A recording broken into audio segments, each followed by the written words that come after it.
Brother నమస్తే. నమస్తే అన్న. ఏం పేరు బ్రదర్? నా పేరు సురేష్ అన్న. సురేష్, ఏం చేస్తావు సురేష్? అన్న నేను బ్యాంక్లో ఎంప్లాయీ. అంటే government private bank? Private bank employee. ఎంత వస్తుంది సురేష్ బ్యాంక్లో?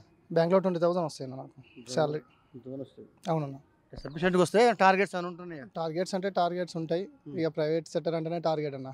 టార్గెట్లు ఉంటాయి. ఇప్పుడు ఏమైనా బ్రదర్, ఇప్పుడు ఎంపీ ఎలక్షన్స్ నడుస్తున్నాయి కేంద్రంలో.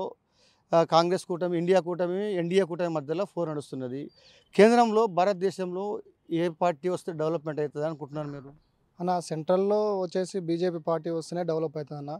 50 ఇయర్స్గా కాంగ్రెస్ ఉండి మనకు ఏం చేసింది లేదు. అండ్ నరేంద్ర మోడీ 10 ఇయర్స్ అవుతుంది బీజేపీ గవర్నమెంట్ వచ్చి.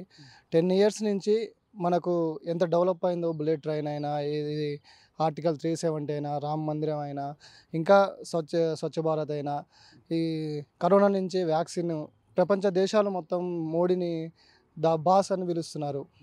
ఇట్లా ఇంకా చాలా ఉన్నాయి.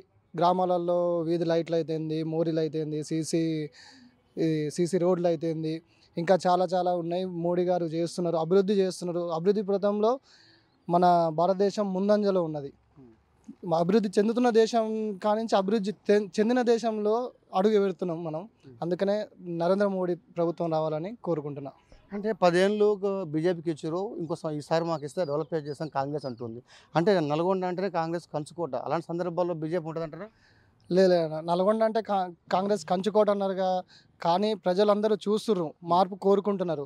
కాబట్టి ఈసారి నల్గొండలైనా దేశం మొత్తమైనా, దేశంలో 10 సంవత్సరాలు ఇచ్చారు. ఇక్కడ నల్గొండలో కూడా దేశం ఎంత అభివృద్ధి అయిందో నల్గొండ కూడా అంతే అభివృద్ధి కావాలని ప్రజలు ఆలోచిస్తున్నారు. బీజేపీ వైపే చూస్తున్నారు. అంటే పక్కా కేంద్రంలో బీజేపీ వస్తుందంటారు? పక్కా కేంద్రంలో బీజేపీ వస్తుంది. 400 సీట్లు వస్తాయి.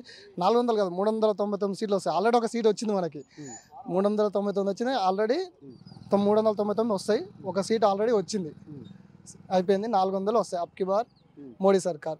అంటే ఈ 400 సీట్లలో నల్గొండ ఉండబోతుందా? నల్లగొండ ఆల్రెడీ ఉన్నదిగా, ఉండబోతుందని కాదు, ఫిక్స్ అయింది అన్నది. బీజేపీ గెలుస్తుంది నల్గొండ కూడా పక్క. కేంద్రంలో మోడీ సర్కార్ బీజేపీ వస్తుంది, నల్గొండలో కూడా బీజేపీ వస్తుంది. Okay brother, thank you. Okay.